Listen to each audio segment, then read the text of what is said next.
It's an issue which many of us have ignored, simply believing that it does not exist. But for young girls like this victim, who we will call Lacey, the crime of human trafficking is real, and the impact of her life has been drastic. Traffickers go anywhere that there's a large group of girls or that girls frequent, like the mall. Signs that you can watch out for your friends would be small tattoos or a tattoo of a name.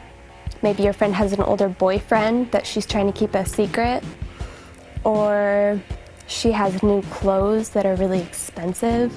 If your friend asks you to cover for her, don't do it. You're not doing her a favor. You could be helping her destroy her own life.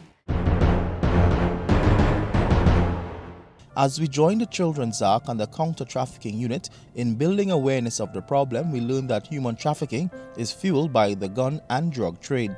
In fact, Pastor Clive Dotting tells us that many women don't even realize what they are getting themselves into when they agree to become couriers for drug dealers. When you have a drug trade that you're not managing, you are going to have human trafficking, because I'll tell you how it starts off. It starts off with using the women as the couriers. And sometimes the women are aware that where they will end up after dropping the drugs will be prostitution, because they have to live and they have to go back and forth. And sometimes what happens is that they're not aware of what they're involved in. They are promised jobs, for example. And human trafficking can be within a country tour from south to north.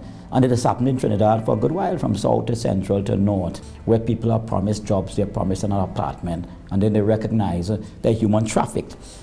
Pastor Dotting does work with a number of groups in depressed communities from Laventille to Cedrus, and he estimates that 150,000 people in this country depend on illegal activity for their survival. But he says the monetary value of the industry is an indicator that this is big business and the stakes are high. The CTF, they have guesstimated that you have about $50 billion in terms of the Caribbean, in terms of the drug trade. You have a huge amount of assets to protect, so you must have the gun trade.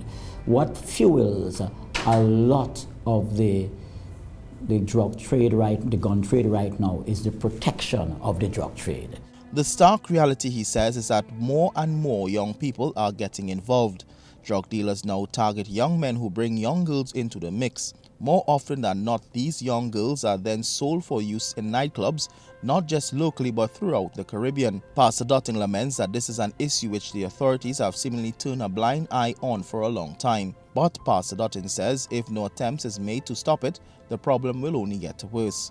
For CNC3 reporting from Shogunas, I am Otto Carrington.